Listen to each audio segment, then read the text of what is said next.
Good morning, real closers. Good morning. Welcome Hey back. everybody! Wow, we're back. Pretty awesome. Welcome Pretty back to awesome. our So Power Hour. So every Monday, 8:30, we get together with Gustavo. We talk about the market. We talk about different topics that are going to help you increase your business. How to get more deals, how to get more listings, how to get more appointments, in different things.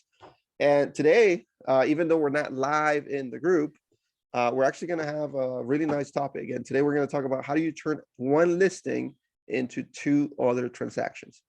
Gustavo, take it away. 100%. Let us know how we do that.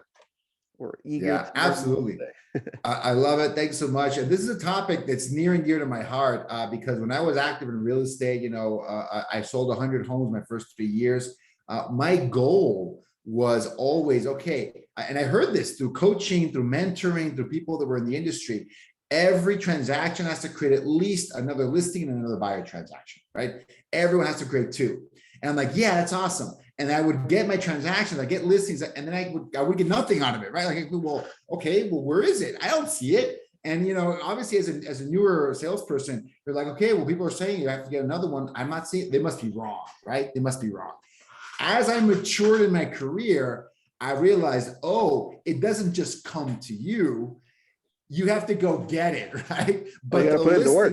Yeah, you got to put in the work, right? But the listing that you get helps you generate those other transactions. That's what we're going to talk about today, okay? What should you be doing with every single listing you get? And if you're not on the listing side, you're on the buyer, great. Let me rephrase that. Any closed transaction, right? I'll approach it from both the listing and the buyer side.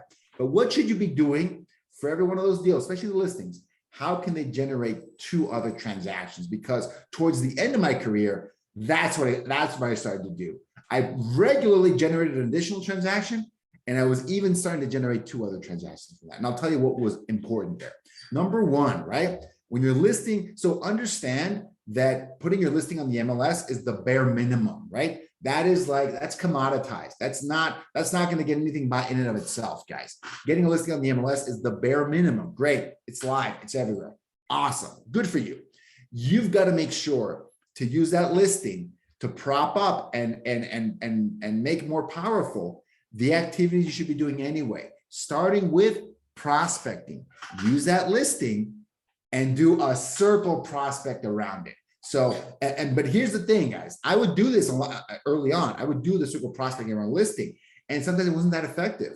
And then what I did was I did it more times, right? So whenever one of my listings went live, I would do circle prospecting just listed, right off the bat. I would do another circle prospecting for the open house. Okay, hey, we're having an open house. It's going to be an awesome listing. Do you know anyone that you want to make a neighbor? You want anyone to move in and be your new neighbor? Okay, that's awesome. And then the day of the open house, I would door knock around that neighborhood, right? It wouldn't be 1,000 doors. It would be somewhere 20, 30, up to 50 doors. I would go both ways from the home, on the right and on the left, right? At least 20, 25 doors in each direction. Make sure I let everybody know that the open house is happening, right? And once and then you had the open house itself, right? You had the open house, a well-run, well-done open house, right? That had some attraction, that I made sure I talked to everyone that was there. And you have to have a script for open houses. That's really, really important. And one thing I never had, guys, don't be that person that has this is my opinion, has the sign-up sheet in front of the open house. Buyers know what that's for, right? No, you're going to be calling them. They want to avoid it. They're going to give you the fake name, the fake number. For me personally, that was never a great approach. I would rather talk to every single person at that open house, have a conversation, and see who I could connect with, right? Because if you come from contribution, you genuinely want to help people. That's always been my thing. I always come off as genuinely trying to help folks, right? Because I do. That's not that hard for me to do. I want to help people out. That, for me, always generated on average, one solid buyer lead from every single open house I ever attended. With a caveat, I always held the first open house. If the home, this was a few years ago, so sometimes we needed more than one. Okay, guys, I know this is not a thing right now in the market, but back in the day, we could have multiple open houses for these properties. I always held the first one. That was always the most popular one.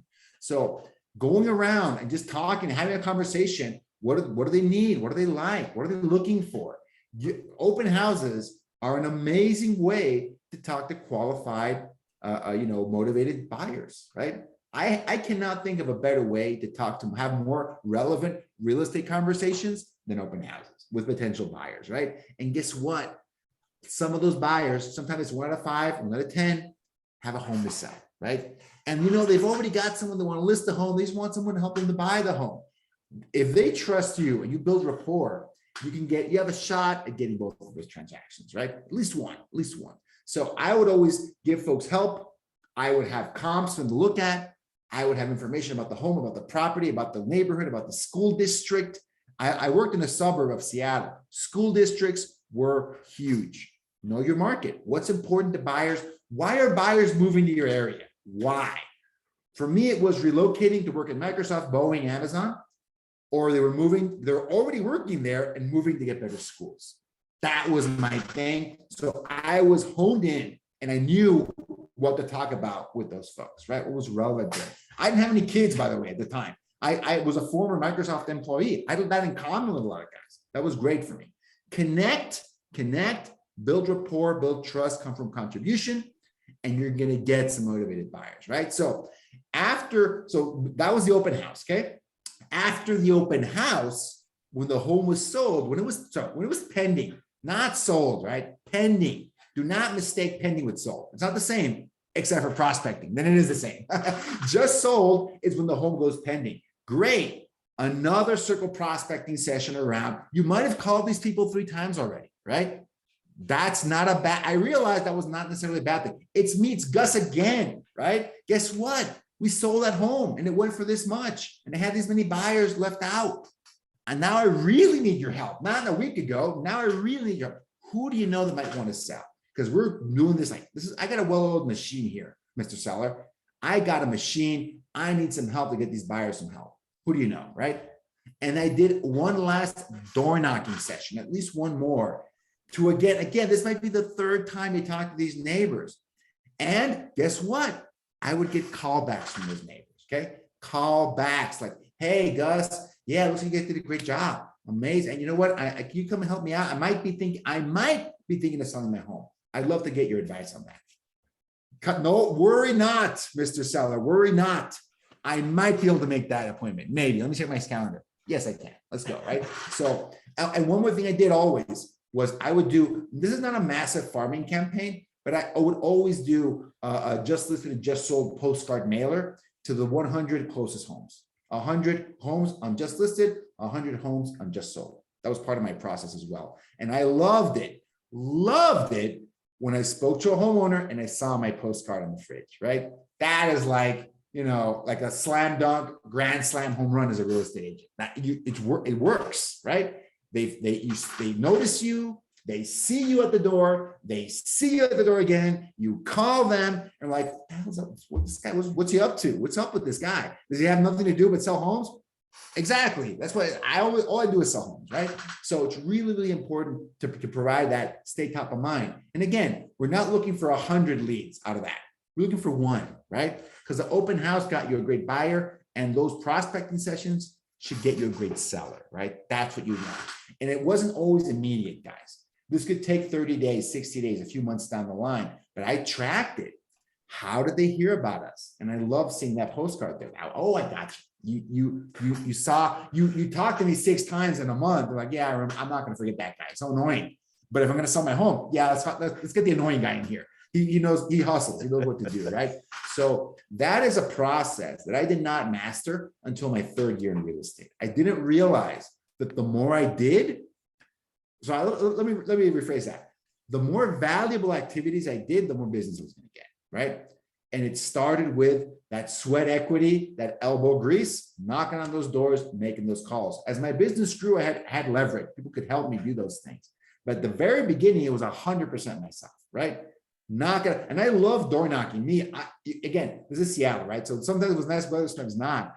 Umbrella, let's go, bro. Like you get exercise and you get lead gen done, right? And I've always been able to have conversations with strangers relatively easily for me. This is crazy. I'm actually kind of a shy person, like, to like that. I don't have like a bunch of friends hang out. No, but people I don't know takes the pressure off for me, oddly enough, right? Because we're just gonna talk, we just have a little chat. We're not gonna go out for drinks, and then we're not gonna go on a date. It's literally as low pressure and so little at stake in these conversations that they were very easy for me, right? Chat people up. And I always put myself, whether it was cold calling or door knocking, whatever it was, I always put myself in the mindset that I'm here to help people, right? I'm a consultant. I have a lot of knowledge in here that I want to share with you, right? And even if they weren't going to sell, weren't going to do it, I would get, there was this one lady in this neighborhood where I sold a lot of homes. This one neighbor that she probably had me over for a listing presentation 3 times, never sold. But she liked me so much that she referred me deals, and she was never a client, right? Because she just saw me so many times and you just hit it off. She's a cool person, but that was kind of a little frustrating going there 3 times and not listing, but she made up for it by sending me listings on her own, right? So that was great. So again, making connections with people is never a bad thing. Making genuine connections, genuinely help, genuine interest is always going to get you places. The challenge is, for me, I was not having enough of those conversations early in my career. I wasn't talking to enough people. I didn't have enough leads to call. I didn't have enough leads to talk to. But every time I got a listing, that's, let me see, 3 circle prospecting. So that's 3,000 dials. And then I said, 2 door knocking sessions at least. That's 100. So I had 3,200 potential opportunities to have a conversation. 3,200 opportunities, okay, from one listing. Okay, so the more relevant, realistic conversations you have on a daily basis, the better you're going to do, like, period. And a listing is a great way to generate that interest. Other things that I didn't do that I should have done, Roberto, I should have done this, I never did this, but you should do it if you're listening to this, is use the same approach. Grab that listing and use it as an excuse to post an ad on Facebook, right? Like, I never did that, guys. Facebook ads were a thing back in 2013, 14, 15, but I wasn't using it, right? They were a thing. Post that listing on every ad platform known to man and give it a spin within a 15-mile radius of that property. Do it, right? If I had a good listing that I knew was interesting and could interest my database, it might even be a great reason to call my database, right? That might be a great reason to do it. Having a tour of that property, walking my audience through the process of listing, preparing, selling that home would be a great TikTok video, right? It would be a great Instagram story. I never did those things, guys. Never did those things. If those tools would have been at my disposal in 2013, I might have gotten 3 deals out of every listing, 4 deals out of every listing. Because guess how many people see those TikToks, those stories? Thousands of people can see them. Thousands, right? And on TikTok and on Instagram stories, it costs next to nothing to get that exposure, right? Ads are going to cost you money, but TikTok and stories or reels, we call them reels now. Those are, I know because I do these every day. I can post a reel and it'll get 5, 6, 7, 800 views within 24 hours. 700 views. I'm in the business. I know that costs a lot of money for a regular ad. It costs a lot of cash. For TikTok and for Instagram stories and reels, it costs almost nothing. Next, just your time, right? So understand that. I would layer that on top of this, right? So don't even limit yourself to transactions. You might even be able to do more, but it all starts with how many people you reach, how many real estate conversations can you have, okay? So that's what I got, guys. Awesome, man. Awesome. You know, a lot of the things that you talked about is something that we talk about all the time, right? Come from a value proposition, right? What's your value, right? How do you stand out from other people? Well, first of all, not everybody's doing this. And for the ones that are, you know, come from that value, provide value, educate the people that you talk 100%. to. Yeah. And be consistent. And I'll speak to that, right? Because again, every person's different, every market's different. So you have to find yours, but it was mine. I was a former engineer in an area where there were a lot of engineers, not just Microsoft, it was Amazon, Google, Facebook, Boeing, a lot of folks. So I had that tech background going. My value prop was, I understand how you think. I speak your language, right? like engineer, I can connect with you. The other agents, they don't know what they're talking about. Let's be honest, man. These salespeople, we know what we're engineers. We know what we're talking. Yeah, we do. That's one. That was my value proposition, that I could speak their language. The other thing, I was an immigrant to the US, right? I grew up, born and raised, and studied in Mexico. I went over there to work and then became an agent. So I was an immigrant to that area. The overwhelming majority of people in that area they're at least relocating nationally. And I think like 30% of people in my area have relocated internationally. China, India, Latin America, Europe, everywhere, right? So I could maybe literally speak their language because they might have come from a Latin American Spanish speaking country, or at the very least, I understood what it was to be an immigrant. So I know exactly what to do, because some people sometimes they had like really weird questions. Hey, I'm on a green card. Can I buy a home? Can I qualify for a mortgage? A typical agent has no idea what the hell you're talking about with that, right? I was an expert for those kinds of folks. I was the go-to person. I purchased a lot of real estate at that point, right? So I know exactly what you're going through. I got you. And guess what? I have a lender that's got you too, because they either literally speak your language or they deal with a lot of clients like that. You're set. Boom, right? So for me, that was a really valuable proposition, right? That I could connect and serve their needs better than anyone else, right?